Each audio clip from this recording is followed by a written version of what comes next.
Iran जंग के मामले पर अमरीकी ऐवान नुमाइंदगान ने सदर डोनाल्ड ट्रंप के इख्तियारात महदूद करने की करारदाद मंजूर कर ली। करारदाद के हक में 215 और मुखालिफत में 208 वोट आए। 4 रिपब्लिकन अरकान ने भी डेमोक्रेट्स का साथ दिया। करारदाद के तहत ईरान के खिलाफ जंगी कार्रवाई कांग्रेस की मंजूरी के बगैर नहीं हो सकेगी। गो कि ये करारदाद सिंबॉलिक है, लेकिन ऑप्टिक्स बता रहे हैं कि अमरीकी कांग्रेस में जंग के खिलाफ आवाजें तबाना हो रही हैं। इस करारदाद के असरात क्या होंगे ये तो वक्त बताएगा, लेकिन हकीकत ये है कि सदर ट्रंप ने नेतन्याहू के कहने पर जो मिस एडवेंचर किया है वो उन्हें सियासी तौर पर बहुत भारी पड़ रहा है। एक तरफ आलमी मईशत दाव पर लगी हुई है तो दूसरी जानिब मिड टर्म इलेक्शन सर पर हैं और उधर सदर ट्रंप की नेतन्याहू का वार्निंग भी रायगा जाती नजर आ रही है। इसराइली फौज मुसलसल लेबनान, गजा और वेस्ट बैंक में मुसलमानों की नस्ल कुशी कर रही है। यूं महसूस होता है कि असल बॉस ट्रंप नहीं बल्कि नेतन्याहू हैं जो जंग को डिक्टेट कर रहे हैं। क्या मामला ऐसे ही चलेंगे? इन तमाम इशूज से जुड़े अहम सवालात के साथ साथ सदर ट्रंप की नई तिजारती जंग, यूरोपीय यूनियन की वजीर खारिजा की पाकिस्तान आमद, अमरीकी नाज़िमुल उमूर नेटली बेकर की पाकिस्तान की तारीफ,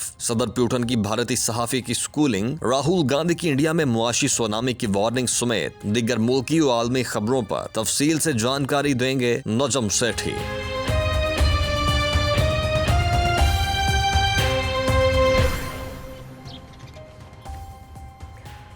अस्सलाम वालेकुम। आज है 5 जून 2026, 5 जून 2026। आप देख रहे हैं आज की बात सेठी के साथ। मैं हूं सैयदा आयशा नाज, मेरे साथ मौजूद है नजम सेठी साहब।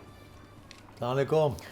सेठी साहब, अमेरिका और ईरान वॉर के मामले पर जो भी कुछ चल रहा है और उसमें जितना भी तातुल है उसके बारे में मुख्तलिफ किस्म की खबरें गर्दिश करती रहती हैं। मीनवाइल हमने देखा कि इस हफ्ते में ईरान की जानिब से मुबैना तौर पर हिट किया गया कुवैत और बहरीन को भी, और उसके बारे में भी बहुत सी कयास आराइयाँ हैं कि इसके बाद क्या होगा। बट एनीवेज, जो एक ख़बर नई है जिसमें नयापन है वो ये कि 3 मुख्तलिफ कोशिशें माजी करीब में हो चुकी हैं प्रेसिडेंट ट्रंप की वॉर पावर्स को महदूद करने के लिए, लेकिन अब की बार जो उसमें कामयाबी दिखाई दी है वो ये कि 4 रिपब्लिकन्स इधर आ गए हैं। So it's kind of push back for president Trump. आप क्या समझते हैं कि with the passage of time जैसे जैसे वॉर प्रोलॉन्ग होती जा रही है ये पुश बैक मजीद बढ़ेगा और कॉन्सिक्वेंसेस भी सामने आएंगे, या ये सिर्फ यहीं तक महदूद है और इसके बाद भी इसमें रुकावटें होंगी और सिंबॉलिक है, इससे ज़्यादा कुछ नहीं? नहीं, सिंबॉलिक नहीं है, पुश बैक डेफिनेटली है। ये 4 रिपब्लिकन्स चले गए हैं डेमोक्रेट्स की तरफ और उसकी वजह से ये रेजोल्यूशन पास हो गया। अगर ये ना जाते तो रेजोल्यूशन ना पास होता। अब ये जाएगा आगे सेनेट में जी। वहाँ एक आध की ज़रूरत है उनको, इक्वल है मोर और लेस जी। वहाँ चांसेस हैं कि ये वहाँ भी पास हो जाएगा ये रेजोल्यूशन। अच्छा, तो अगर ये पास हो जाता है तो then it's house, it's a resolution of Congress. अच्छा, फिर इसकी तकलीफ होगी डोनाल्ड ट्रंप को, इसमें कोई शक नहीं है। और ये कांग्रेस कह सकती है कि आप ये बताएं, ये बताएं, ये बताएं, ये क्यों कर रहे हैं, ये करने से पहले हमसे पूछें वगैरह वगैरह। हाँ। ये क्या, इसके बावजूद जिस तरीके से डोनाल्ड ट्रंप आइन को इंटरप्रेट कर रहा है और एग्जीक्यूटिव ऑर्डर्स चला रहा है, मैं नहीं समझता कि डोनाल्ड ट्रंप कांग्रेस को खास घास डालेगा। अच्छा, सदारती वीटो का मामला भी आ सकता है इसमें? बहुत कुछ हो सकता है। अच्छा। डोनाल्ड ट्रंप के ऊपर पुश बैक है। हाँ। मगर क्या उन्होंने कहने लंगड़ा कर देगा? नहीं। अच्छा। वो फिर भी वही करेगा जो उसने करना है, क्योंकि वो एग्जीक्यूटिव ऑर्डर्स, इतने पावरफुल एग्जीक्यूटिव ऑर्डर्स पास कर रहा है और एडमिनिस्ट्रेशन जो है बिल्कुल जिसे कहते हैं डरी हुई है। जो डोनाल्ड ट्रंप कहता है वो करते हैं। अच्छा। अटॉर्नी जनरल, जस्टिस डिपार्टमेंट, ये सब जो हैं आगे लगे हुए हैं। और सो आई थिंक ये आपकी बात सही है, पुश बैक है। बट क्या इसके साथ क्या कांग्रेस जंग को रोक सकती है? मेरा नहीं ख्याल। ठीक। अच्छा सेठी साहब, मीनवाइल और भी वहाँ पर एफर्ट्स हो रही हैं जो अमेरिका में हमने देखा कि यूक्रेन को हथियार फराहम करना हो या रशिया पर मज़ीद पाबंदियों का मामला हो, इस तरह की करारदादों में तो अमेरिका काफ़ी आगे निकल चुका है। तो एट द सेम टाइम आप ईरान वॉर के हवाले से महदूद कर रहे हैं इख्तियारात को और दूसरी तरफ आप यूक्रेन में वेपन्स की फराहमी और रशिया पर पाबंदियों की हिमायत भी कर रहे हैं, तो ये कैसा रवैया? बिल्कुल ऐसे ही है। कांग्रेस अपना मूड दिखाना चाह रही है डोनाल्ड ट्रंप को कि वो ये समझती है कि ये जंग जो है ये इसकी ज़रूरत नहीं है, इससे हमें नुकसान ही होगा। अच्छा। मगर दूसरी जंग जो है, जो यूक्रेन के अंदर जो सपोर्ट किया जा रहा है, वहाँ पूरा वो जो लॉबीज़ हैं, राइट विंग लॉबीज़ और पेंटागन की लॉबीज़, वो अभी भी यही समझती हैं कि रूस को हमें कन्फ्रंट करना है, चाइना को कन्फ्रंट करना है और यूक्रेन के अंदर उनको इमदाद देनी है हमने और रूस को आगे नहीं बढ़ने देना। तो ये सो आई थिंक बात सही है कि एक तरफ ये कर रहे हैं, दूसरी तरफ ये कर रहे हैं, मगर आई थिंक दोनों थिएटर्स जो हैं ऑफ वॉर फ़र्क है। अच्छा, एक थिएटर वॉर जो है यूक्रेन वाला, वहाँ बहुत सपोर्ट है, यूरोप की भी सपोर्ट है और अमेरिका के अंदर भी उस एंटी रशिया सपोर्ट है। और दूसरा जो थिएटर है वो जो ईरान वाला थिएटर है वो इसलिए सपोर्ट अब आहिस्ता आहिस्ता कम हो रही है क्योंकि वहाँ हार रहे हैं ये लोग। एंड वहाँ ने डर ये है कि अगर डोनाल्ड ट्रंप ने बूट्स ऑन ग्राउंड का कर दिया इरादा तो फिर बहुत बड़े मसले बन जाएंगे। सो आई थिंक इस किस्म की सूरत हाल चल रही है। कांग्रेस जो है वो कोशिश कर रही है कि किसी न किसी तरीके के साथ अपनी रिट जो है उसको चलाए। अच्छा। मगर डोनाल्ड ट्रंप ने करना वही है जो उसका दिल करेगा। और कांग्रेस मैं समझता हूँ उसको यूक्रेन के अंदर भी इन्फ्लुएंस नहीं कर सकती, मैं समझता हूँ, और मिडल ईस्ट के अंदर भी इन्फ्लुएंस नहीं कर सकती। जो वो फैसला करेगा वो इम्प्लीमेंट हो जाएगा। अच्छा, जहाँ रशिया यूक्रेन की बात हुई तो यूक्रेनियन प्रेसिडेंट की तरफ से जो ओपन लेटर लिखा गया है रशिया को मुज़ाकरात की वन ऑन वन दावत, आप इसे किस बात का मज़हर समझते हैं? यूक्रेन जो है वो कंसीड कर रहा है इस जंग के हालात में, उसकी तरफ से इस तरह का लेटर सामने आना क्या बताता है? देखिए, जो इंटरनेशनल ऑब्जर्वर्स हैं, साइंटिस्ट हैं, पॉलिटिकल साइंटिस्ट, वो तो ये कह रहे हैं कि 6 माह 9 माह मैक्सिमम 1 साल के अंदर अंदर यूक्रेन की पूरी शिकस्त हो जाएगी जी। रशिया जो है वो पहुंच जाएगा जहां पहुंचना है उसने। उस पर एक शर्त है कि यूक्रेन को और हथियार ना दिए जाएं और पैसे भी रोके जाएं जी। मगर उसके बावजूद वो समझते हैं कि ज़्यादा देर यूक्रेन नहीं रास कर सकता। ओके। और रशिया की भी यही कोशिश है कि जल्दी से जल्दी किया जाए, मगर मुश्किलात हैं। It's a full flash war, काफ़ी अरसा हो गया वॉर को चलते हुए जी। मगर अभी मेजर प्रेडिक्शंस यही हैं कि अगर थोड़ी सी भी रुकावट हो गई in supply of weapons and money to Ukraine's government, right. तो रशिया जो है वो 6 से 9 महीने के अंदर अंदर और टेरिटरी सीज कर लेगा और फिर डिक्टेट करेगा टर्म्स। इसके बरक्स यूरोप के अंदर एक पूरी इत्तेहाद बन रही है कि अब अमेरिका हमारे साथ नहीं है तो हमें खुद अपना एक बनाना पड़ेगा इत्तेहाद और रशिया को कन्फ्रंट करना है। किसी किस्म की नरमी वो यूरोपियंस नहीं दिखाना चाह रहे और यूरोपियंस के अंदर यूके भी शामिल है। बेसिकली फ्रांस, जर्मनी, यूके जो है ना, देर इन द लीड और ये समझते हैं कि एग्जिस्टेंशियल थ्रेट है बका का मामला, तो इसलिए रशिया को कन्फ्रंट करना है। और इन्होंने ही ये कोशिश कर रहे हैं कि किसी तरीके के साथ ज़ेलेंस्की को और स्ट्रॉन्ग किया जाए। अब अगर प्यूटिन मिलता है ज़ेलेंस्की को तो ज़ेलेंस्की को लेजिटिमेसी मिलती है जी। तो इसलिए ये मेरा ख्याल है प्यूटिन तो ये नहीं मानेगा। वो कहेगा हाँ बात करने के लिए तैयार है मगर प्यूटिन के साथ मुलाकात ज़ेलेंस्की की नहीं होगी। ठीक। I don't think he allow that. Europeans की ये कोशिश है किसी तरीके के साथ प्यूटिन के साथ बराह रास्त हो। प्यूटिन यूरोपियंस के साथ तो बात कर लेगा मगर ज़ेलेंस्की के साथ नहीं करेगा।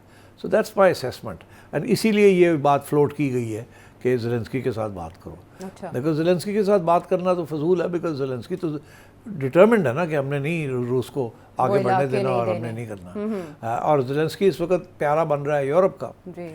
तो इसलिए आई थिंक ये भी एक चाल है but I don't think it will get anywhere. Europe के लाडले की तरफ से इस तरह का लेटर एक तो यूरोप की भी कमज़ोरी ही बता रहा है, दूसरी तरफ रशियन ऑफिशियल्स का ये कहना कि अभी तक व्लादिमीर पुतिन ने ये लेटर देखा ही नहीं और जो वेन्यूज़ इसमें सजेस्ट किए गए हैं उनके जवाब में रशिया ने कहा कि आप मॉस्को आ जाएं। आपको ये बात लेटर से आगे जाती, मुलाकात तक पहुंचती या उनका मॉस्को ट्रैवल करना दिखाई दे रहा है? अगर नहीं मुझे नहीं पता, नहीं देखिए प्यूटिन नहीं मिलेगा ज़ेलेंस्की को। अगर वो मॉस्को ट्रैवल करने का इरादा भी जाहिर करें तो नहीं मिलेंगे, प्यूटिन नहीं मिलेगा। Okay, I don't think so, that's my assessment. I think अगर प्यूटिन मिलता है तो कमज़ोरी है फिर और ज़ेलेंस्की की जीत है कि वो वहाँ पहुँच गया और नेगोशिएट कर रहा है। रशिया तो कहता है नेगोशिएशन है ही कोई नहीं, जो नेगोशिएशन है वो तो नेटो के साथ करनी है ना, कि सब तब प्रॉब्लम तो नेटो ने क्रिएट किया है। Zelensky is just a stooge, वो तो नेटो की जो नेटो कहता है वो करता है। तो अगर यहाँ से कोई जाते हैं, यूरोप से कोई जाते हैं प्यूटिन से बात करने के लिए तो फिर प्यूटिन बात कर सकता है अगर यूरोपियन लीडर्स जाते हैं तो। मगर ज़ेलेंस्की को तो मानता ही नहीं है, वो तो कहता है इलिजिटिमेट है ये, वो तो कहता है डिक्टेटर है, इलिजिटिमेट है, इसको ज़बरदस्ती इस पर बैठाया गया कुर्सी के ऊपर, हम इसको नहीं मानते। बल्कि वो तो रिमूव करने का मुतालबा करते रहे इनको, तो इनके साथ बात कैसे कर लेंगे, ये खारिज इम्कान है। और सेठी साहब का तजिया इससे पहले ये बताता रहा है कि रूस कामयाबी के साथ अपने अहदाफ हासिल कर रहा है, तो इस जंग में वो किसी भी किस्म की मुदाखलत नहीं देखेगा, चाहे वो इस तरह के मुज़ाकरात की ऑफ़र की सूरत में हो। सेठी साहब वापस आते हैं अमेरिकी कांग्रेस की तरफ, हमने वहाँ देखा करारदाद मंजूर हुई, उसमें 4 रिपब्लिकन उधर चले गए। दूसरी तरफ जो हाउस आर्म्ड सर्विसेज कमेटी है उसने अपना जो डिफेंस ऑथराइजेशन एक्ट था जिसको हमने पिछले हफ्ते डिस्कस किया, उसकी 44 वर्सेस 12 वोटों से मंजूरी दे दी है, जिसमें इंटीग्रेशन शामिल थी दोनों तरफ, इजराइल और यूएस की। एक तरफ वो ये कर रहे हैं, दूसरी तरफ प्रेसिडेंट ट्रंप का की एक कॉल लीक होती है जिसमें वो गुस्से का इजहार कर रहे हैं और उसके बाद उन्होंने इंटरव्यू में उस बात को दोहराया भी। मेरा ख्याल है वो शामिल करते हैं कि इंटरव्यू में किस अंदाज से वो बता रहे हैं कि उन्होंने ऐसा किया है। जी, You had a phone call with Bibi Netanyahu, the Prime Minister of Israel, in which you were angry with him. You said, "Are you effing crazy? What are you effing doing?" I helped you stay out of jail. Is that true? Did you speak to him in those terms? I did. I wouldn't say angry. I was a little bit perturbed at his constantly fighting with Lebanon. You know, at some point I said, Bibi, we got to stop this. ये friendly fire है या इससे ज्यादा कुछ है? वाकई नाराजगी और खफगी का इजहार इस तरह कर सकते हैं जिस तरह बता रहे हैं? देखिए, आपने मेरा ओपिनियन मांगा, ये सब ड्रामा है, फॉल्स फ्लैग है ये अगर ऐसी बात है हुई है तो कभी लीक ना होती। ये लीक करवाई गई है कि ये हमने बातें ऐसे की हैं। अच्छा, नेतन्याहू का जवाब जो आया है इसका, वो देखने वाली बात है। ये नहीं कि यहाँ इसने क्या कहा है। नेतन्याहू ने कहा हमारी तो बड़ी दोस्ती है, मेरे तो लीडर हैं वो, और मगर हम वही करेंगे जो हम करते हैं, ऐसे कहा जी। और साथ ही उसने और बमबारी शुरू कर दी है लेबनान, बेरूत के ऊपर जी। फर्दर अप, और भी गाज़ा के अंदर भी उन्होंने और भी इंक्रोचमेंट शुरू कर दी। तो ये सिर्फ ड्रामा है। ये डोनाल्ड ट्रंप एक कंस्टिट्यूंसी है अपनी, जिसको जो कह रहे हैं कि जी ये अमेरिका की जंग नहीं है, ये इजराइल की जंग है, और अमेरिका को नेतन्याहू जो है ना इसको पकड़ के ले जा रहा है नाक से। ये एक पूरा वहाँ एक इम्प्रेशन क्रिएट हो गया, परसेप्शन क्रिएट हो गई कि डोनाल्ड ट्रंप जो है ये अमेरिका के फ़ायदे में नहीं है, ये जंग, ये इजराइल की जंग है और डोनाल्ड ट्रंप को चला रहा है नेतन्याहू। तो ये ज़रूरी था डोनाल्ड ट्रंप को ये इम्प्रेशन देना कि नहीं मैं आई एम इन चार्ज, ठीक, स्टीयरिंग मेरे पास है। तो ये मेरा ख्याल है ये सोच समझ के ड्रामा किया गया। अच्छा, क्योंकि देखिए इस किस्म की ज़ुबान हाँ, इस्तेमाल नहीं होती, और वो भी एक अपने एलाई के साथ, जो कि जिन्होंने कहते ना हर जगह तक पहुँचे और मैं उनकी लफ्ज़ इस्तेमाल करा। ठीक है, काफ़ी है। तो समझ गए ना। हाँ, आपने कहा नाक से पकड़ के चला रहे, काफ़ी है। काफ़ी है, मगर वो पहुँचा कहीं और है जी। तो इसलिए और फिर ये लीक करना और फिर ये इंटरव्यू में कराना, कंफर्म करवाना कि ऐसी बात हुई है कि नहीं। हाँ, तो ये भी इसमें सारी निशानियां हैं। रिग्ड है, ये सब प्लान्ड है ये। अच्छा, एंड और उसमें वही है कि इजराइलीज़ को नेतन्याहू कह रहा है हाँ। कि मैं जो करूँगा। मैं तो डटा हुआ हूँ, हाँ, मुझे कोई और परेशानी डोनाल्ड नहीं। ट्रंप अमेरिका अपनी साथ है। कंस्टिट्यूंसी को कह रहा है मैं तो तकड़ा हूँ, डांट वो भी कौन देता होते हैं मुझे सवाल ही पैदा नहीं होता, देखो मैंने क्या कह दिए। हाँ। तो दोनों अपने अपनी कंस्टिट्यूंसीज को ये बता रहे हैं कि हम इंचार्ज हैं, बट एक्चुअली मिले हुए हैं दोनों। एंड ये हो नहीं सकता कि अमेरिका कहे इसराइल को कि ये काम नहीं करना और इसराइल वो काम करे। सारा रोटी पानी इसराइल का जड़ा है वो अमेरिका के नाल है। और अभी आपने बताया जी। कि कैसे अमेरिकन और इसराइली मिलिट्रीज जो हैं दे ऑलरेडी उनकी इंटीग्रेशन जो है डिफेंस बिल के अंदर आ रही है। तो अब वो जो पहले था ना खतरा कि इसराइल को पैसे बंद कर दें, कम कर दें, सारा ख़त्म हो गया। जैसे मैंने आइंदा का भी बंदोबस्त कर रहे हैं, उन्होंने पक्का कम कर लिया जी। और ये होगा ये कि अब आपको पता भी नहीं चलेगा कि कितने पैसे और कितने हथियार इसराइल को जा रहे हैं, बिकॉज ये डिफेंस बिल जो है ना जैसे यहाँ है ये एक वन लाइन आइटम ही होता है, जिसमें कोई डिटेल्स नहीं दिए जाते कि जी कितने पैसे किस चीज़ पे खर्च होंगे, मोटी मोटी बातें लिखी जाती हैं, इसको खुफिया रखा जाता है डिटेल्स। कौमी सलामती का मामला यहाँ भी हमारे यहाँ भी एक लाइन होती है, वहाँ 4 लाइनें हो जाती हैं, 10 लाइनें हो जाती हैं। तो आगे से जो इसराइल को जो कुछ मिलेगा थ्रू इंटीग्रेशन वो आपको नहीं पता चलेगा कितने बिलियन डॉलर्स की उनको इमदाद जा रही है, कौन से हथियार जा रहे हैं। स्पेकुलेशन होगी मगर डेटा नहीं होगा उसके ऊपर, और फिर काउंटर भी नहीं किया जा सकेगा, तनकीद भी नहीं की जा सकेगी। तो आई थिंक ये देखिए this is all part of the same plan. अच्छा, कि एक तरफ कांग्रेस चाह रही है कि जी हमारी सुप्रेमेसी जो है वो इस्टेब्लिश हो, मगर है नहीं। दूसरी तरफ डोनाल्ड ट्रंप जो है वो कह रहा है मैं I am in charge, this is not Israel's war, this is America's war. और उधर इसराइल कह रहा है कि अमेरिका तो जो करेगा हम जो करेंगे because it is a question of our existential survival. So I think this is all मिली भगत। Israel, Donald Trump and Netanyahu ऐसे हैं। नेतन्याहू कोई कुछ नहीं कर सकता, और इसीलिए डोनाल्ड ट्रंप ने इसी वक्त अब तक ये अग्री नहीं किया कि जो लेबनान का जो इशू है वो ईरान के साथ सेटल करना है कि नहीं करना। इसराइल के कहने के ऊपर वो नहीं सेटल कर रहे। ईरान का ये मौक़िफ़ है कि जो भी आप डील करेंगे वो लेबनान को भी अप्लाई करेगी, और इसराइल ने ये डोनाल्ड ट्रंप को कहा कि नहीं लेबनान को बाहर रखो। और जब आप बात कर रहे हैं तो इन द मीन वाइल ये बात जो लंबी चल रही है, इसराइल ने ये टाइम मांगा डोनाल्ड ट्रंप से कि खींचो इसको, राइट, जल्दबाजी ना करो, हमें मौका दो, हम लेबनान को पहले जाके before you commit yourself to a deal जिसके अंदर लेबनान भी आ जाता है, उससे पहले हम जाके जो ज़मीन हमने वहाँ लेनी है, जो चीज़ें करनी है वो हम कर लें।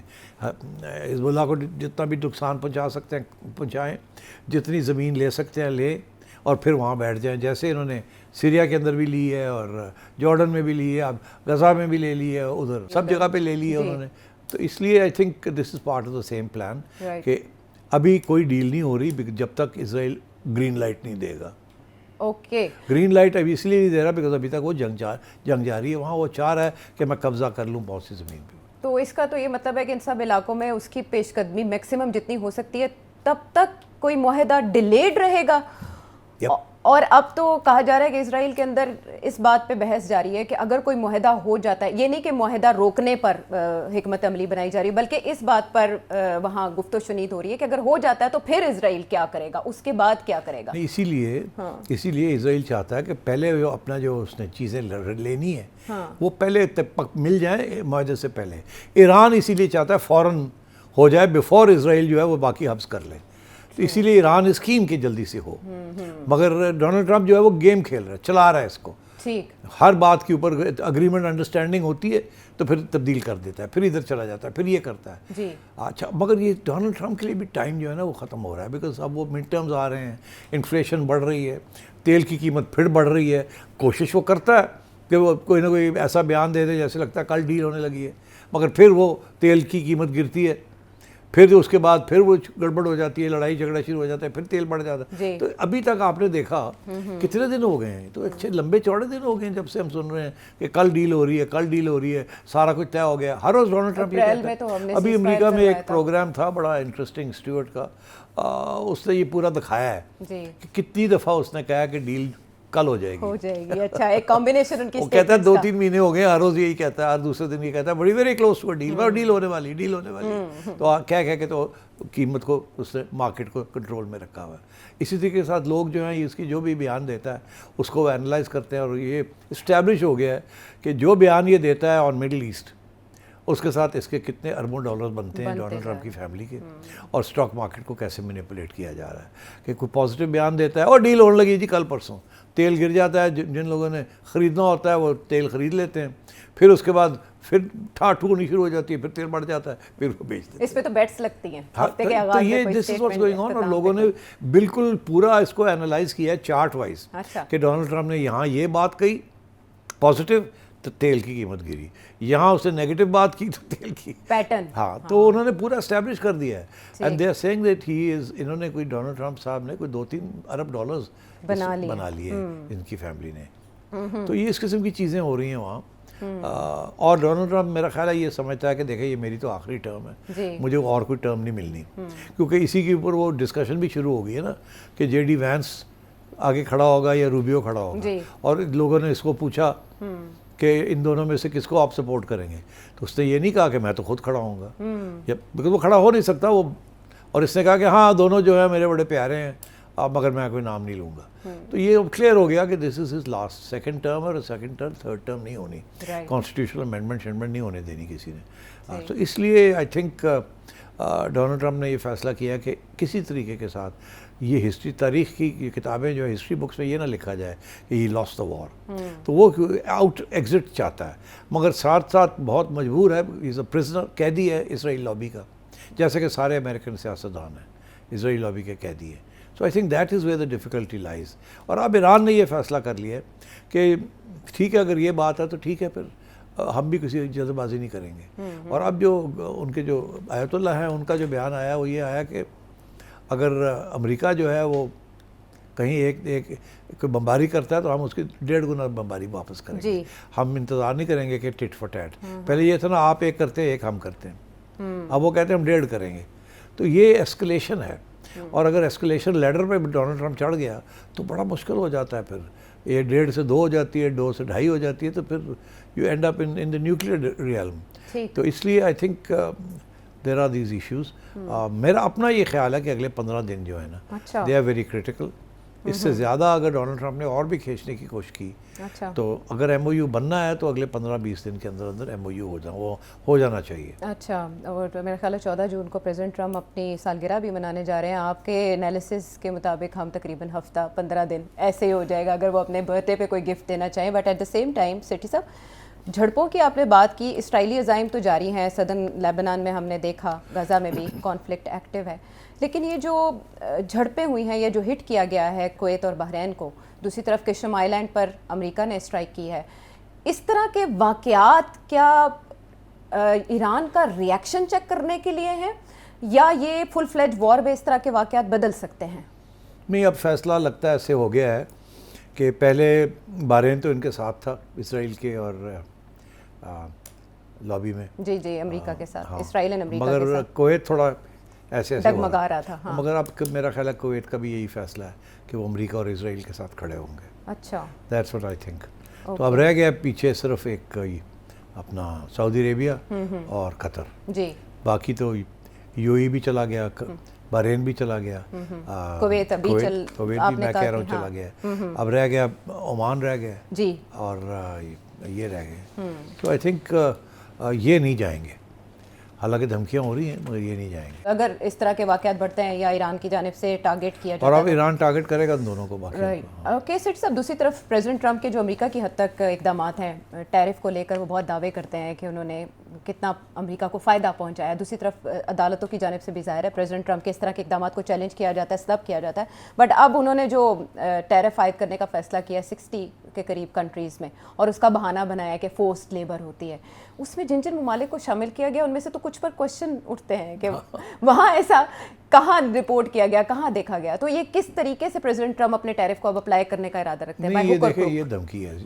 डोनाल्ड ट्रंप के बारे में ये कहा जाता है कि वो डील करने से पहले धमकियाँ बहुत देता है और बहुत से ऐसे अनाउंसमेंट्स करता है जो कि इम्प्लीमेंट वो नहीं कर पाता। लेकिन अभी तक इंडिया के साथ इनका सेटलमेंट ही नहीं हुई जी, लेकिन वो होपफुल हैं कि जल्द हो जाएगा। तो यार कितने महीने हो गए होपफुल? लास्ट 6 महीने हो गए, चल रहे हैं यार। 6 महीने हो गए। तो ये this is all game playing जी। और अभी भी ये भी गेम प्लेइंग है कि जी 10% टैरिफ सब मैं लगा दूंगा, फिर एक नई चाल चल पड़ी। अच्छा। मैं नहीं समझता कि this is going to amount to anything. ये सिर्फ प्रेशर है। और ऐसे लोग इसमें ऐसे मुल्क भी इंक्लूड कर दिए जहाँ फोर्स लेबर तो है ही कोई नहीं। ऑस्ट्रेलिया है, नॉर्वे है, इस किस्म के। तो वो सिर्फ उनको ऐसे के जैसे कि हम तो किसी को नहीं छोड़ेंगे, जहाँ भी हमें कुछ हम सूंघते हैं कोई गड़बड़ है कि नहीं। I don't think this will fly. ठीक है, इसके बारे में ज़ाहिर है सारे क्वेश्चन उठा रहे हैं कि आपने किस पैमाने पर इन सबको परखा और उसके बाद इनको शामिल करके वहाँ फोर्स लेबर का इल्ज़ाम लगाया। तो सेठी साहब का एनालिसिस है आपके सामने। हम प्रोग्राम में वापस आते हैं एक ब्रेक के बाद।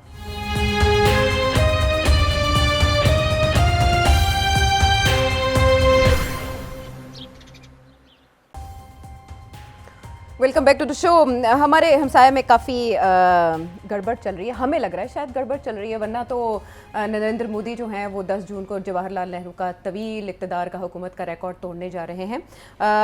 सिट साहब, वहाँ राहुल गांधी कांग्रेस के सरबराह वो अचानक एक मुआशी सुनामी की प्रेडिक्शन करते हुए कहते हैं कि सिस्टम के अंदर कुछ खराबियाँ मौजूद हैं, कुछ ऐसे चीज़ें हैं जो उनको लोग अप्रोच कर रहे हैं और उन्हें बताने की कोशिश कर रहे हैं कि कभी भी ये फट सकता है, तूफान आ सकता है। और उन्होंने उसमें अदलिया की बात की, इलेक्शन कमीशन की बात की और इंटेलिजेंस ऑपरेटर्स की बात की। क्या पेशगोई कर रहे हैं, उन्हीं की जुबानी सुनते हैं। आर्थिक सुनामी आ रही है, भयंकर आर्थिक सुनामी अब आ रही है। उसका कारण है कि हिंदुस्तान का जो प्रोटेक्शन का सिस्टम था, जो इंटरनेशनल इकोनॉमी से एक प्रकार से शॉक अब्जॉर्बर था, उसको बीजेपी ने हटा दिया है। तो एक तरफ से भयंकर आर्थिक सुनामी आ रही है, प्राइसेस बढ़ रही हैं, और ये अभी शुरुआत देखी है आपने। ऐसी इकोनॉमिक क्राइसिस आएगी हिंदुस्तान में जो आपने अपने लाइफ में नहीं देखी होगी। ये हो रहा है, इसको अब कोई रोक नहीं सकता है। दूसरी तरफ क्या हो रहा है, हिंदुस्तान के अंदर, सिस्टम के अंदर इंस्टीट्यूशनल रिवोल्ट हो रहा है। तो आप सोचती हैं कि इलेक्शन कमीशन फुली कंट्रोल्ड है,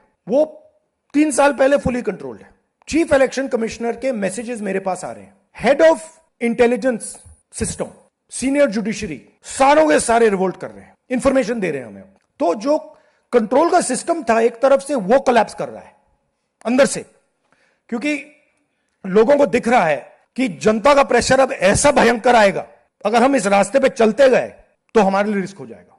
आप क्या सोचते हो अगर जनता को मालूम है कि इलेक्शन सिस्टम रिग्ड है और जनता की मतलब इकोनॉमिक प्रेशर, गरीबी, दर्द के कारण जनता में गुस्सा आ गया, आप क्या सोचते हो कि इलेक्शन कमिश्नर को डर नहीं लगेगा कल क्या होने वाला है? तो अब क्या हो रहा है, सिस्टम अंदर से ऐसे हिल रहा है पूरा। और मैं आपको ये बता दूं कि मेरे पास इंफॉर्मेशन आ रही है, सिस्टम मुझे इंफॉर्मेशन दे रहा है मोदी जी के बारे में, शाह जी के बारे में, उनके बेटों के बारे में, मिनिस्टर्स के बारे में, अजीत डोवल के बारे में, पूरा इंफॉर्मेशन है, धड़ाधड़ धड़ाधड़ धड़ाधड़ हमारे सिस्टम से ही आ रहा है। अब यह हो सकता है कि जनता के प्रेशर को यह सप्रेस करने की कोशिश करें, इमरजेंसी जैसी चीज कर दें, हो सकता है। बट अब हम दूसरी स्टेज में जा रहे हैं, पहले हम फुल कंट्रोल स्टेज में थे, अब ये आउट ऑफ कंट्रोल जा रहा है इनके। मैं मोदी जी के पास जाता हूं, जब मीटिंग में जाता हूं, मैं आपको बताऊं, मेरे पास मोदी जी के पर इतना इंफॉर्मेशन है, मोदी जी जानते हैं, मैं भी जानता हूं। जब मैं उनसे मिलता हूं, भैया हाथ में हाथ लगाना जरा, हिलना पड़ता है, क्योंकि वो जानते हैं कि जिस सिस्टम को मैंने कंट्रोल किया था वो सिस्टम कोलैप्स कर रहा है और पूरा इंफॉर्मेशन इसको दे रहा है। तो ये डायनामिक चल रही है। और आप देखना, मेरे अंदाजे से, मेरा असेसमेंट है, 1 साल के अंदर मोदी जी प्राइम मिनिस्टर नहीं होंगे। इस तरह की खतरनाक पेश कोई राहुल गांधी की जानिब से सामने आना सिर्फ आप समझते हैं कि कोई सियासी कलाबाजी है या हकीकत भी है? देखिए, हकीकत तो पुरानी है, मगर अब सामने क्यों आ रही है? क्यों आ रही? देखो ना, ये तो सबको पता था कि वहाँ इंटेलिजेंस एजेंसियाँ क्या कर रही हैं, प्रेस को कैसे मज़ल किया हुआ है, ठीक है ना, और ब्रूट मेजॉरिटी के साथ क्या हो रहा है, कितनी रिप्रेशन हो रही है, सबको पता है कि एक इकोनॉमी बैठ रही है, it's not growing, foreign policy crisis में है। तो ये कोई नई बात तो नहीं ना, सबको पता चल रहा था ये 3 माह से। सबको ये भी पता है कि पाकिस्तान के साथ जो झड़प हुई उसमें क्या हुआ, ठीक है, और सबको पता है ये फॉल्स फ्लैग था। तो ये बातें अब क्यों बाहर आ रही है कि ये जो गांधी साहब ने, राहुल ने जो ये बातें की हैं, मेरा ख्याल है ये कॉकरोच पार्टी ने सबको जगा दिया। अच्छा, कि सब शुरू हो जाए, क्योंकि इससे पहले तो इस किस्म का पब्लिक सेंटिमेंट जो था वो दबा हुआ था। और राहुल गांधी साहब भी इतनी अग्रेसिव बातें नहीं करते थे। कांग्रेस की तरफ से भी इस किस्म की तनकीद नहीं होती थी। और अभी तो हाल ही में ये बंगाल जीते हैं, उसके बाद तो बीजेपी और भी मजबूत लग रही थी। मगर अब राहुल गांधी खड़ा होके ये जो बातें कर रहा है, ये तो अंदर की बातें कर रहा है। इसके मतलब है वो, उसको दिलेरी कहाँ से आ गई ऑल ऑफ अ सडन। उसका ये ख्याल है कि अब लोग शायद उसकी बात सुनने के लिए तैयार होंगे, और उसको इशारा मिला है कॉकरोच पार्टी से कि कॉकरोच पार्टी जो बात कर रही है वो तो बीजेपी को अटैक कर रही है कि आप कर क्या रहे हैं। नौजवान तबका जो है सारा इंडिया का आपके एलियनेट हो रहा है, आपसे दूर हो रहा है, और आपको उसको उनका एहसास ही नहीं है। आप बात करते हैं इतने % ग्रोथ हो रही है, ये हो रहा है, हमें तो मुलाजमतें नहीं मिल रही, मेरिट के ऊपर काम नहीं हो रहे, करप्शन चल रही है। ये बातें सबको पता थी, मगर इस तरीके से बाहर नहीं आई थी। और वो भी बड़ी इंटरेस्टिंग बात है, बाहर कैसे आए। मेन स्ट्रीम मीडिया जो है वो तो नरेंद्र मोदी और उनके सरमायादार जो सपोर्टर्स हैं उनके हाथ में है। सारा इंडिया का मेन स्ट्रीम मीडिया जो है उसकी मलकियत जो है तो वो अंबानीज और फलाना सबके पास हाईजैक हो चुका है। तो वो तो मीडिया जो है मेन स्ट्रीम मीडिया के साथ है। तो ये सोशल मीडिया के जरिए कॉकरोच पार्टी बनी और मिलियंस में फॉलोअर्स आ गए जब दिनों में, एब्सोल्युटली इम्प्रेस हो गए। तो इसीलिए अब एक ये हिल गया इंडिया के अंदर, ऑपोजिशन हिल गई, समझी, उनको समझ आ गई कि ओहो बाहर तो इतना कुछ हो रहा है और हम जो हैं बिल्कुल we are not in a position to do anything. तो इसलिए मैं समझता हूँ कि अब ये बात चलेगी। मैं देख रहा हूँ कि अब दिन ब दिन नए एनालिसिस आने शुरू हो गए हैं, तज्ज़िये आने शुरू हो गए हैं कि, और तज्ज़िये जो है फोकस कर रहे हैं कि नरेंद्र मोदी का जो एजेंडा है कि मैं ये दूंगा, उसमें से कुछ भी नहीं मिल रहा। और ये जो सारा था India shining, Narendra Modi is a great economist, great, ये वो सब फारग हो रहा है। और इसकी जो शुरू जब ये हुई बात और ये सारा जो डाउनहिल गया ना, ये शुरू हुआ है वहीं से कि कितने जहाज़ गिर गए इंडिया की ग्रेट मिलिट्री माइट फारग हो गई, पाकिस्तान हावी हो गया, डोनाल्ड ट्रंप पाकिस्तान के साथ आ गया, इंडिया की बात किसी ने सुनी नहीं। वहाँ से ये बात शुरू हुई। उसके बाद उन्होंने चैलेंज करना शुरू किया कि भाई वो आपने कहा था कुछ करेंगे, आपने किया कुछ नहीं, अभी तक पॉज ही बैठा हुआ है। फिर वो भी तनकीद शुरू हो गई कि जी वो एक्सपोज हो गया। उसके बाद इन्होंने जो फॉरेन पॉलिसी बनाई ईरान के बारे में और इसराइल के बारे में, वो भी गलत फहमी, गलत आखिरी स्टेज, अभी जंग छोड़ने वाली थी तो उठ के जाके इसराइल के पास बैठ गया, जहाँ दुनिया का पब्लिक ओपिनियन इसराइल के खिलाफ होने जा रहा था, अमेरिका के अंदर खिलाफ होने जा रहा था हर जगह पे, और ये उठ के चले गए उस कैंप के अंदर। तो ये मतलब है इन्होंने तो अपने पुराने जो साथी थे, जो एलाइज थे इनके, इंडिया के UN में थे, हर जगह पे, उनसे अलग हो गए। तो मेरा ख्याल है कि वो सारी फेलियर ऑफ फॉरेन पॉलिसी जो Pakistan, regarding India's influence in global institutions, regarding India's narrative or regarding India's support of Israel against Iran and against the Muslim states, I think बहुत नुकसान हुआ है नरेंद्र मोदी को। और इसलिए बात शुरू हो गई है कि इकॉनमी जो है वो ठीक नहीं चल रही। बहुत से मजमून आ रहे हैं कि जी वो इकॉनमी ठीक नहीं चल रही, करप्शन के एग्जाम्पल्स, एक एग्जाम्पल के ऊपर दूसरा एग्जाम्पल दिया जा रहा है। ये चीज़ें पहले पिछले साल ये नहीं थी जी। और ऑल ऑफ अ सडन उस स्टेज पे जबकि बीजेपी ने बंगाल जीता है और वंस और नई फतह की है और लोगों ने इसको एक्सपोज करना शुरू कर दिया, इंटेलेक्चुअल्स ने एंड पार्टीज ने, और कोई जवाब नहीं है नरेंद्र मोदी के पास। So I think this is what's happening. इसीलिए राहुल गांधी ने ये बातें करनी शुरू कर दी। ठीक, आप कॉकरोच पार्टी के जो सरबराह है वो ट्रैवल कर रहे हैं न्यू दिल्ली में, और वहाँ आने के बाद पता चलेगा कि जो सरकार है वो उनके साथ किस तरह का ट्रीटमेंट लेती है। लेकिन 1 साल का टाइम राहुल गांधी साहब इस हुकूमत को दे रहे हैं और कह रहे हैं लिख के ले लें, और मीनवाइल इसको टैकल करने के लिए इंडियन गवर्नमेंट की तरफ से वो इमरजेंसी नाफिज करने की भी बात कर रहे हैं। ऐसा अगर होता है कुछ, इमरजेंसी नहीं नाफिज कर सकते। जितना भी बुरा हाल है वहाँ इंडिया की अदालतों का, अच्छा। फिर भी इमरजेंसी नाफिज करना बहुत मुश्किल है। एक इंडिया का एक एक्सपीरियंस है, इंदिरा गांधी ने की थी, उसकी वजह से इंदिरा गांधी को निकाल दिया गया था जी। वो कामयाब हो गई थी, लगा दी थी उसने, मगर उसके बाद सर्वाइव नहीं कर सके जी। और ना ही नरेंद्र मोदी ये कर सकता है। अच्छा। अभी इतनी बड़ी मेजॉरिटी उनको इमरजेंसी लगाने की जरूरत नहीं है, वो हर किस्म का कानून पास कर सकते हैं। मगर सोसाइटी के अंदर बुड़बुड़ हो रही है, वहाँ वोल्केनो जो है ना वो लावा फट सकता है, लावा बनना शुरू हो गया है। अच्छा। और ये जो वो कह रहे हैं 1 साल, जाहिर है कि अभी वो जीता है उन्होंने इलेक्शन, एक by election, important by election जीते हैं, तो ये तो नहीं कह सकते कि अभी फारग हो जाएगा। मगर ये भी बड़ी हिम्मत है उनका ये कहना कि 1 साल में फारग हो जाएगा। आपको याद होगा कि खादिम ने कहा था कि ये ज़्यादा देर नहीं चलेगा, अगले इलेक्शंस तक आपने कहा था मैंने कि कहा हाँ गुड बाय। तो अब मेरा ख्याल है, और उस वक्त इंडियन इंटेलेक्चुअल्स ने मेरी बड़ी तनकीद की थी कि इन्हों की पता साडा नरेंद्र मोदी तो पता नहीं कब तक चलेगा। तो अब लीडर ऑफ द ऑपोजिशन पहली दफ़ा उन्होंने हिम्मत की और कहा कि ये नहीं लास्ट कर सकता। और मेरे भाई यही तजज़िया है कि नरेंद्र मोदी के दिन जो है वो गिने जा चुके हैं, और देख लीजिएगा आगे क्या होता है। आज नहीं कल नहीं परसों एक लावा आया है, वो फटेगा। अच्छा, ये जो बाकी मुल्कों में श्रीलंका, बांग्लादेश और नेपाल में हुआ, कुछ ऐसी मुहिम आप समझते हैं या? देखिए इंडिया बहुत बड़ा है, इट्स ए ह्यूज कंट्री। इधर कुछ होता है तो बाकी को पता ही नहीं चलता, इधर कुछ होता है तो पता नहीं चलता। छोटे छोटे मुल्कों में तो एक शहर में हो जाए तो जैसे श्रीलंका में हुआ, या जैसे नेपाल में हुआ, या बांग्लादेश में हुआ। हमारे यहाँ भी अगर लाहौर में होता और कराची में नहीं होता तो कुछ नहीं होता, अगर केपी में होता और लाहौर में कुछ नहीं होता तो कुछ नहीं होता। ये तो उस सूरज में होता कि हर जगह पे लोग इकट्ठे हो जाएं और एक ही हर रोज़ पता लगे जनाब जलसे जुलूस निकल रहे हैं, लॉकडाउन हो गया कराची, लाहौर में भी लॉकडाउन हो गया है, केपी भी लॉकडाउन, तो फिर जाहिर है then it becomes an issue. Otherwise तो रियासत इतनी मजबूत है कि वो इधर उधर कुछ हो तो उसको कुचल देते हैं। तो इंडिया में भी इसी किस्म की सिचुएशन है। मीनवाइल अब ये बीजेपी के जो ट्विटर अकाउंट है उसके ऊपर चर्चा किया गया कि वो पुराने उसूल बदलने जा रहे हैं और अब वो अपनी मर्जी से जिस चीज़ को चाहेंगे उसको वैसे मोल्ड करेंगे, और उनका इशारा उस प्रोजेक्ट की तरफ था, वो जो एक टनल तामीर करने जा रहे हैं चनाब लिंक प्रोजेक्ट।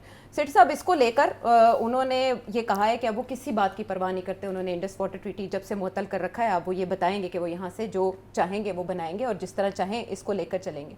बट इस पर पाकिस्तान का कंसर्न और कुछ अरसे पहले आलमी अदालत इंसाफ का इस मामले पर होने वाला फैसला किस हद तक असरअंदाज हो सकता है? देखिए, फैसला इम्प्लीमेंट करना बड़ा मुश्किल है। अदालत जो है ये इम्पोज नहीं कर सकती, फैसला इम्पोज नहीं कर सकती। उसकी वजह सारा इंटरनेशनल रूल्स बेस्ड ऑर्डर जो है ना वो डोनाल्ड ट्रंप ने फारग कर दिए। तो अब कोई भी मुल्क जो है ना वो इंटरनेशनल रूल्स बेस्ड ऑर्डर को नहीं मानेगा। अब सारे जो इंटरनेशनल इदारे हैं सब खतरे में हैं। अगर इंडिया ऐसा करता है तो क्या करेगा डोनाल्ड ट्रंप, क्या करेगा यूरोप? कुछ नहीं कर सकते, सिर्फ ये कह सकते हैं मत करो मत करो मत करो, ठीक है ना। मगर पाकिस्तान तो कुछ कर सकता है ना। क्या करेगा पाकिस्तान? मैं आपको क्या बताऊं क्या करेगा पाकिस्तान। अभी नरेंद्र मोदी को भी इस बात का एहसास होना चाहिए। देखिए, जहाँ एग्जिस्टेंशियल इशू बन जाता है ना वहाँ फिर बहुत कुछ हो जाता है। वहाँ फिर कोई रूल्स बेस्ड ऑर्डर या कोई यूनिलैटरल डिसीजन जो है ना वो नहीं चलती, दूसरी साइड भी यूनिलैटरल डिसीजन ले लेती है। मेरा अपना ज़ाती मौक़िफ़ है, ये असेसमेंट है मेरी। अभी स्टेज वो है कि उन्होंने टेंडर कॉल किए हैं जी, और ये बजट बना रहे हैं वो, ठीक। अब टेंडर कॉल करने में और इम्प्लीमेंट करने में कम से कम साल लग जाएगा। अच्छा, टेंडर कॉल होंगे, सारी चीज़ें होंगी, ये होगा वो होगा, फिर अवार्ड किया जाएगा, फिर काम वहाँ कंस्ट्रक्शन शुरू होगी। ये तो 3-4 साल लग जाते हैं ना इस किस्म की चीज़ के लिए। तो मैं समझता हूँ कि उस पीरियड के दौरान ज़ाहिर है इंटरनेशनली हमारी कोशिश होगी इंडिया को एक्सपोज करने की और प्रेशर डालने की। मगर मैं आपको ये बता दूँ कि अगर ये प्रोजेक्ट शुरू हो जाता है जी, तो मेरी असेसमेंट है कि हम इसको चलने नहीं देंगे, we will not allow. Okay, तो उसका आप समझ ही जाए उसका मतलब क्या है। फिर क्या कर लेंगे? मतलब all it needs is one missile, ठीक। तो क्या हो जाएगा, क्या कर लेंगे? ऐसे फिर इंडिया में- कुछ करेगा तो फिर वापस होगा। ठीक। तो एग्जिस्टेंशियल इशू है ना। हाँ, बका का मसला है, जी। जाहिर है पानी। देखिए यही तो इशू इसराइल ने लिया हुआ है ना, जी, कि एटम बम नहीं ले सकता ईरान, क्योंकि इसराइल के लिए एग्जिस्टेंशियल इशू है। हाँ, यही मामला यूक्रेन और रशिया का भी है, यूरोप का भी है। तो यूरोप तो फिर पाकिस्तान का भी यही है। हाँ, पानी ऊपर से आ रहा पानी से है। आप रोकेंगे हमें। इसीलिए जो जजमेंट आई है वो ये कहती है इन थ्योरी आप छोटा मोटा कर सकते हैं, राइट, मगर उसका किसी सूरत में भी पाकिस्तान का जो पानी पाकिस्तान को मिलता है या जितना वो चाहते हैं आप उसको कम नहीं कर सकते। और जो भी आप करेंगे वो पाकिस्तान की अप्रूवल के साथ करेंगे, डिज़ाइंस दिखाएंगे, उनकी अप्रूवल होगी, वगैरह वगैरह वगैरह। इंडिया ने झेलम के ऊपर प्रोजेक्ट बना लिए, किशनगंगा। उन्होंने बना लिया किशनगंगा, मगर क्या करते हैं हम? अब वो वक्त और आज पे वक्त पे क्या फ़र्क है? क्या फर्क है आबादी की आसिम मुनीर ज़रूरियात? अच्छा, ओके, बस आप समझ जाए, ठीक है। आसिम मुनीर साहब, दैट्स द डिफरेंस। और इंडिया को इस बात का पता होना चाहिए। सी, हम उड़ा के रख देंगे अगर हमारे खिलाफ ये काम हुआ। ओके, ठीक है। सेठी साहब, एक और हमसाये का तस्करा कर लेते हैं, जब बात हो ही रही है हमारे एक जहाँ से सीज़ फायर है हमारी सरहद पर अफगानिस्तान के साथ। मैंने आपसे क्वेश्चन किया था बीबीसी की एक रिपोर्ट के ऊपर कि रशिया और अफगानिस्तान के दरमियान कोई MOU हुआ है, जो उनके वज़ीर दिफा जब अफगानिस्तान वापस गए तो उन्होंने कहा पाकिस्तान अब मैली आंख से नहीं देख सकता, हमारी तरफ जुर्रत नहीं कर सकता। ये और बात कि हमारी जो फॉरेन ऑफिस है उनकी तरफ से निगेट किया गया कि ग्राउंड रियलिटी इन बातों से नहीं बदल सकती। बट क्यों इस पे बहुत ज़्यादा तबसरे हो रहे हैं कि वहाँ कुछ ना कुछ तो एग्जिस्ट करता है? देखिए आपको पता है, आपने ये सवाल मेरे से पूछा था पिछले हफ्ते और मैंने कहा था ये हो ही नहीं सकता कि रूस ऐसे हथियार दे अफगानिस्तान की हुकूमत को जो पाकिस्तान के खिलाफ इस्तेमाल हो। बिल्कुल। और मैंने एक्सप्लेन किया था कि चाइना और रूस ऐसे हैं और पाकिस्तान और चाइना ऐसे हैं, और किसी सूरत में भी वो मुल्क जहाँ टेररिज्म का बेस बना हुआ है वो सिर्फ पाकिस्तान के खिलाफ नहीं बना हुआ, वो चाइना के खिलाफ भी बना हुआ है, रूस के खिलाफ भी बना हुआ है, सेंट्रल एशियन स्टेट्स के खिलाफ भी बना हुआ है। तो सवाल ही पैदा नहीं होता कि रूस उनको ऐसे हथियार दे like the shoulder to surface AMM missile stinger जो है, क्योंकि यही बात हो रही है ना कि जी उनको स्टिंगर मिल रहे हैं। स्टिंगर क्यों मिल रहे हैं जी? क्योंकि अब पाकिस्तान जब इनके जो टेररिस्ट कैंप्स हैं वहाँ जब पाकिस्तान उनके ऊपर हमला करता है वाया इट्स एयरफोर्स, तो अब पाकिस्तान की एयरफोर्स को ख़तरा होगा। इसलिए ये बात चलाई जा रही है कि अफगानिस्तान को रूस स्टिंगर्स दे रहा है। अच्छा, ठीक, क्योंकि अफगानिस्तान के अंदर स्टिंगर्स इस्तेमाल हुए हैं ना, जब रशिया वहाँ बैठा हुआ था, सोवियत यूनियन वहाँ जब बैठा हुआ था 1980s में, तो उस वक्त American stingers were the most effective weapon, और वो अफगान्स को इस्तेमाल करना आता है। बिल्कुल, मैन पावर। हाँ, तो ये अफगान्स जो है ना और इंडियन्स, ये वो लॉबी है जो कि इसको प्रोपोगेट कर रही है कि मिल रहे हैं, Pakistan will be sorted out. अब मैं आपको बताऊँ चक्कर क्या है। पहली बात तो ये है कि बिल्कुल नहीं मिल रहे, पहले भी मैंने कहा था, मैं फिर कह रहा हूँ कोई नहीं मिल रहे। अच्छा। क्या मिल रहा है ये भी बता दूं आपको, और फिर ये भी बता दूं कि रशिया के क्या इंटरेस्ट है और क्या नहीं है। रशिया अफगानिस्तान के अंदर दो किस्म के हथियार हैं, एक वो जो रूस छोड़ गया था पहले और एक वो जो अमेरिकन छोड़ गया, नेटो का जो नेटो छोड़ गया। उससे पहले जो रशिया है सोवियत यूनियन छोड़ गया। अब वहाँ के जो अफगान गवर्नमेंट के पास जो टैंक्स हैं और कुछ जो जहाज थे, दे वर ऑल रशियन। ठीक, अमेरिकन तो जो इस्तेमाल कर रहे थे they were using air power and small arms, medium to small arms. तो वो तो अपने जहाज वाज ले गए वहाँ, वो तो उन्होंने कुछ नहीं छोड़ के गए। तो इनके पास पुराने मिग्स थे और इस किस्म की चीज़ें थी और टैंक्स। अच्छा, बड़ी इंटरेस्टिंग बात बताऊँ, वो जो टैंक्स हैं जी, T-55 एंड T-62 टैंक्स, हाँ, ये सारे रशियन मेड टैंक्स थे जी।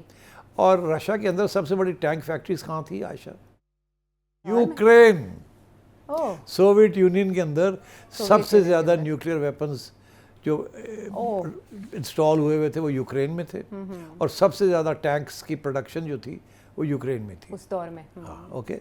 नाउ मैं आपको बता दूं, तो वो स्पेयर पार्ट्स वो जो बंद पड़े हैं सारा कुछ, उनको एक्टिवेट करने के लिए इन्होंने कुछ डील की है। अच्छा वो कहते हैं हम आपको स्पेयर पार्ट शर्ट्स दे देते हैं, क्योंकि पाकिस्तान को कोई फ़र्क नहीं पड़ता, टैंक्स आ जाए इनके पास या ना आए, makes no difference, they can't be used against us. अच्छा एनीवे, तो ये सिर्फ ड्रामा है। अच्छा, सरहदों पे भी इस्तेमाल नहीं हो सकते नहीं गोलाबारी नहीं, के लिए? वो करेंगे उड़ा के रख देंगे हम। ओके। वो पुराने ज़माने थे कि टैंक आ रहा है टैंक जा रहा है, अच्छा अब तो टैंक आ रहा है और जाने की ज़रूरत ही नहीं ना, उड़ जाएगा। वो तू ठा करो तो करो, कर बह के तुम ठा करो तो फारग हो जाता है ठीक। टैंक्स। ठीक है ना, वो तो आपने डेमोन्स्ट्रेट कर दिया ना कि आपने तो 300 किलोमीटर दूर इंडियन एयरफोर्स को उड़ा दिया जी। तो अब टैंक शैंक्स तो ना इधर की बात है। अब वो ग्राउंड वॉरफेयर नहीं होती है, जी। दिस इज डिजिटल वॉरफेयर हाँ। And from the air. सही। सो अच्छा, तो एक तो ये, दूसरी चीज़ ये कि रशिया ने क्यों किया ये कि चलो कुछ दे देते हैं, कुछ तो दे रहे हैं ना, जी, क्यों, अपने मफादात के लिए जो क्या है उनके मफादात? उनको दाइश खुरासान से ख़तरा है, दूसरा सेंट्रल एशिया में कुछ उनके मफादात हैं जिनको वो प्रोटेक्ट करना चाहते हैं अफगानिस्तान के थ्रू, और फिर वो रेलवे प्रोजेक्ट उनका जो है जिसको वो चाहते हैं कि रेलवे महफूज रहे। प्रोजेक्ट, बिल्कुल। देखिए, रेलवे प्रोजेक्ट तो है जिसको वो चाहते हैं आगे चले, हाँ मगर एक और भी बड़ा इंटरेस्टिंग डायमेंशन है, क्या? वो ये है कि इस वक्त पाकिस्तान के जो टैंक्स हैं ये यूक्रेनियन टेक्नोलॉजी के साथ, जो हम भी जो बना रहे हैं अपने टैंक्स, अच्छा ये भी यूक्रेनियन टेक्नोलॉजी के साथ बना रहे हैं। अच्छा हमारे भी यूक्रेन के साथ तल्लुकात है, ओके, एंड हमारी मजबूरी है, वी नीड, क्योंकि हमने भी तो टैंक्स यूक्रेन से ही लिए थे ना, अभी मैंने आपको बताया 300 टैंक्स लिए थे हमने। अच्छा तो अब बात ये है कि we have a military to military arrangement with the Ukrainians, हाँ बता चुके हैं आप माजी में भी और कुछ हम आर्टिलरी शेल्स भी डायरेक्टली इनडायरेक्टली दिलवा रहे हैं उनको जी। और कुछ उनकी असिस्टेंस है यहाँ, जिसके साथ हमारी आर्मामेंट इंडस्ट्री जो है वो चल रही है। तो टैंक्स के अलावा भी और भी कोऑपरेशन हो रही है in the defence field.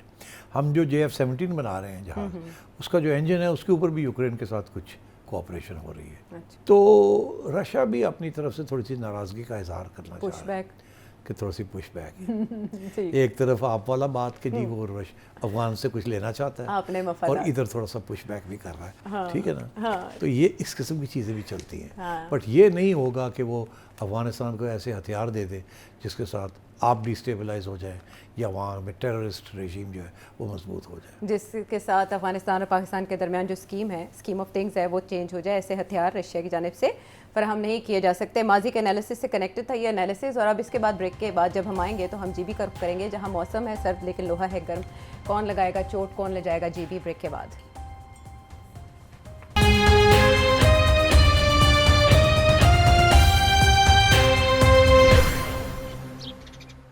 Welcome back to the show. Sethi साहब, जून का महीना यहाँ खासा गर्म है लेकिन वहाँ सर्द है, जहाँ इस वक्त गर्मा गर्म सियासत हो रही है। लेकिन उससे पहले मैं आपसे बजट के मामले पर एक सवाल करना चाहूँगी कि पहले कहा जा रहा था बजट 5 जून को आसपास आ जाएगा और उसके लिए इजलास भी तलब कर लिए गए, लेकिन यकदम पहले 12 जून, फिर उसके बाद अब आया कि 10 जून को इजलास होने जा रहा है। उससे पहले इक़्तिसादी कमेटी का इजलास होगा, वज़ीर-ए-आज़म उसको चेयर करेंगे। ये बजट के इल्तवा में कुछ कॉन्स्पिरेसीज चल रही हैं कि कोई लेन देन हो रहा है पसे पर्दा, कितना ताल्लुक है हकीकत से? आपको भूल गई हैं आप कि मैंने कुछ 2 हफ्ते पहले ये कहा था कि जरदारी साहब जब बजट करीब आएगा तो उस वक्त ये नेगोशिएशन शुरू करेंगे, उनको जो चीज़ें चाहिए और जो चीज़ें पे वो ना करना चाहते हैं। अच्छा। और हमेशा बजट से पहले वो अपने डिमांड्स जो हैं उनको पूरा करने की कोशिश करते हैं, क्योंकि बजट पास करना ज़रूरी होता है। तो इसलिए जरदारी साहब समझते हैं ये ऐसा वक्त है कि गवर्नमेंट जो है, सिटिंग गवर्नमेंट, वो उस वक्त जल्दी में होती है, मजबूर होती है, मजबूर होती सादा अक्सरियत से लेकिन हो सकता है। एब्सोल्युटली। तो इसलिए वो अब बजट के ऊपर उन्होंने बजट के अंदर देखे ना, ये NFC अवार्ड का जो चक्कर है जी, अगर तो अवार्ड हो जाता है, जो कि अब टाइम नहीं है एक कॉन्स्टिट्यूशनल अमेंडमेंट के लिए, 28वीं आईनी तरमीम के लिए। क्योंकि जरदारी साहब ने कहा मैंने नहीं कॉन्स्टिट्यूशनल अमेंडमेंट होने देने। अच्छा इन्होंने तैयार की भी है, पार्लियामेंट दोनों हाउसेस को बुला के बैठाया हुआ है। अच्छा। हाँ, इस वक्त सेनेट और असेंबली दोनों जो है ना उनको ऑन स्टैंड बाय रखा हुआ है कि ज़रूरत पड़े तो कॉन्स्टिट्यूशनल अमेंडमेंट करें। ड्राफ्ट बन चुका है, मगर कॉन्स्टिट्यूशनल अमेंडमेंट पीपीपी के बगैर हो नहीं सकता, 2/3 के बगैर नहीं हो सकता। तो फिर क्या, तो बजट में अगर बजट में सारी वो बातें करनी है कि पैसे प्रोविंसेस से लेने हैं या कम देने हैं उनको, तो वो फिर बजट के अंदर तो रिफ्लेक्ट करना पड़ेगा ना कि क्या तय पाया। ये तो हो नहीं सकता कि जी उसको छोड़ दिया जाए जैसे पहले ही है। मतलब ये है कि जी कोई पैसे नहीं आने, कोई पैसे देने नहीं, जो है वो ही है, तो वो तो नहीं मान रही ना। तो इसलिए बजट को पीछे धकेल दिए। पहले ये तय हो जाए कि क्या अमेंडमेंट 28th अमेंडमेंट करनी है या नहीं करनी, हो सकती है या नहीं हो सकती, पीपल्स पार्टी के साथ डील क्या होनी है। अब या तो डील ये होगी, जो भी डील होती है उसके अंदर 28th अमेंडमेंट के अंदर एनएफसी अवार्ड हो जाएगा, अच्छा, फिर वो रिफ्लेक्ट हो जाएगा बजट के अंदर। फिर बजट के अंदर ये होना ना कि कितने पैसे आने हैं, कितने जाने हैं। तो जब वो अमेंडमेंट हो जाती है तो फिर बजट के अंदर भी उसकी इंक्लूड हो जाएगा वो पैसा आने जाने वाला, फिर बजट भी आप पास कर लेंगे। मगर अगर वो 28th अमेंडमेंट नहीं होती तो और कोई मौका हो जाता है कि जी ठीक है, प्रोविंसेस जो हैं वो सारे मिल के, हमें कुछ 2 खरब रुपए की ज़रूरत है फेडरल गवर्नमेंट को, अच्छा, तो आप जो है चारों मिल के हमें पैसे कुछ दे दें, तो फिर हम अमेंडमेंट नहीं करते, मगर अभी बजट के अंदर डाल देते हैं और आपका इत्तेफाक हो जाएगा। फिर बजट पास आप कर दें, उसमें ये होगा कि सिंध से इतने लेने हैं, पंजाब से इतने लेने हैं, फलाने से इतने लेने हैं, फलाने से इतने लेने हैं, वो बजट में आ जाएगा। ठीक है, तो ये भी तय नहीं हुआ अच्छा, कि क्या होना है यहाँ। इसलिए बजट को उन्होंने कहा जी आगे करो, कुछ जो भी होना है उसकी तो इंक्लूड करना ना बजट के अंदर, नजर आएगा बजट के तो अंदर अभी क्या होने जा रहा है। निगोसिएशन है। इसीलिए भी आपने देखा पिछले हाल ही में प्राइम मिनिस्टर साहब पहुंचे हुए थे, ऐवान सदर ऐवान मुलाकात सदर के लिए। पहुंचे हुए थे समझाने के लिए जरदारी साहब को, और उधर से बिलावल भुट्टो साहब गरज रहे हैं कि हमको होने नहीं देंगे, जी, 18th अमेंडमेंट को नहीं रोल बैक करेंगे। तो जब डील होने जा रही होती है तो इस किस्म की बयानबाजी हो रही होती है, अच्छा, आखिरी वक्त पे जाके कुछ ना कुछ होता है। मगर अगर ये सूरत हाल ऐसी रही और बजट के अंदर इन्होंने अड़ी दिखाई, तो फिर ये बजट तो पास कर लेंगे विदाउट दी अड़ी, जो वो मांग रहे हैं वो नहीं मिलेगा, अच्छा, मगर फिर ये पीपल्स पार्टी को उड़ा देंगे। कहाँ से उड़ाएंगे सिट साहब? ये जीबी मैं इलेक्शन में आपको भी बताऊं कि नैब के अंदर फाइलें खुल गई हैं, ये मेरी ब्रेकिंग न्यूज़ दे रहा हूँ आपको मैं। नैब के अंदर फाइलें पीपल्स पार्टी के लोगों की खुल गई हैं, वो सारी मिट्टी शिट्टी ला रहे थे, तैयारी कर रहे थे। और कोर्ट्स में भी कुछ पहुंच जाएगा? कोर्ट्स में तो बात की बात है, अभी तो शुरू में तो केसेस बनाए जाएंगे। अगर पीपल्स पार्टी कोऑपरेट नहीं करती तो फैसला हो चुका है कि कुछ चीज़ें वो करनी है, जैसे भी है करनी है, और अगर कोई रुकावट करेगा तो फिर देखा जाएगा। तो आई थिंक ये इस वक्त ये सिचुएशन हुई हुई है। जरदारी साहब अड़े हुए हैं, बिलावल अड़ा हुआ है। ठीक, तो जीबी में उनको हुकूमत मिल जाएगी। अच्छा, अब हाँ, डील क्या होगी, क्या है ना? अगर तो मैं नहीं समझता कि 28th अमेंडमेंट ये पीपल्स पार्टी मानेगी। अलबत्ता मैं समझता हूँ पीपल्स पार्टी मान जाएगी कितने पैसे आपको दे देते हैं वापस, दरमियानी रास्ता यही होगा आप कह रहे हैं। अच्छा, तो उसके ऊपर बात हो सकती है। ओके, मगर पीपल्स पार्टी उसके लिए भी डिमांड करेगी। क्या डिमांड करेगी? एक तो यही जीबी दे दें, जीबी दे दे हमें, आज़ाद कश्मीर भी दे दें या नहीं दोनों मांगेंगे। अच्छा, वो तो शायद गवर्नरशिप भी मांगे सिंध की, मगर वो मिलेगी नहीं। मांगने को तो हर्ज कोई नहीं ना कि क्या कुछ मांगना है, हाँ, तो मांगेंगे तो सही वो। वहाँ तो मुस्लिम लीग नून के पास है। हाँ, तो वो तो खैर एमक्यूएम वाले भी मांग रहे हैं ना। एमक्यूएम वाले हाँ, मांग रहे हैं। तो और वो तो मतलब है कि वैसे एमक्यूएम को दें या ना दें वो तो साथ आएंगे। जी, वो तो इतनी नो बिग डील, वो धमकियां देते हैं बेचारे, पावर म्यूजिक थोड़ा ज़रूरी होता है, बैकग्राउंड म्यूजिक बड़ा ज़रूरी होता है, मगर एक कॉल के ऊपर ही वो फारग हो जाते हैं बेचारे। तो मैं ये समझता हूँ कि पीपल्स पार्टी के साथ डील होगी। अच्छा, जरदारी साहब हार्ड डील करते हैं, आप समझ आएगी इस गवर्नमेंट को कितने वो हार्ड डील करते हैं। हार्ड स्टेट्स के साथ हार्ड डील करेंगे वो। हार्ड डील करें, अच्छा, डील हो जाएगी। और अगर नहीं होगी, ये भी मैं साथ कह रहा हूँ, तो पीपल्स पार्टी फारग है। जरदारी साहब, ये बिलावल भुट्टो, ये सब के खिलाफ और उनकी आप बस समझ जाए मैं क्या कह रहा हूँ। आपने उससे पहले इशारा दे दिया। ये मेरा एनालिसिस ये है, analysis बिकॉज है। This is how real politics is. Right. हकीकत में सियासत ऐसे होती है, इसे कहते हैं रियल पॉलिटिक्स। इसमें कोई दोस्ती नहीं होती, कोई यारी नहीं होती, कोई सारी उम्र के लिए, सारी टर्म के लिए कोई दोस्त नहीं होते, इन मफाद होते हैं। ठीक, इस वक्त जो मफाद है उसकी ज़रूरत है को कि हमारी इकॉनमी को रिवाइव करने के लिए हमें कुछ गवर्नेंस करनी है और रेवेन्यूज़ इकट्ठे करने हैं और उसके बगैर हम जी नहीं सकते, so they'll do it हाँ, one लेकिन way or डील the हो other. जाएगी, हाँ, डील हो जाएगी। और जरदारी साहब का कुछ दिन पहले का बयान कि हमने हाथ मजबूत करने हैं, वो भी इशारा बता रहा है कि पीपल्स पार्टी किस मूड में है और बिजनेस जो है वो हस्बे साबिक ऐसे ही चलेगा। बहरहाल जीबी का इलेक्शन बहुत इंपॉर्टेंट है, इस पर सेठी साहब का एनालिसिस जानते रहेंगे। इतवार का दिन बहुत अहम, कौन बाजी जीबी में मारेगा और फिर उसके बाद अगला मरहला जो आज़ाद कश्मीर के इलेक्शन का है वो जुलाई में जाके तय होगा। इस सारी सिचुएशन पर और इसके अलावा भी आपके जहन में हो कोई सवाल तो इस नंबर पर भेजें जो आपके सामने अगले प्रोग्राम तक के लिए इजाज़त है। Thank you.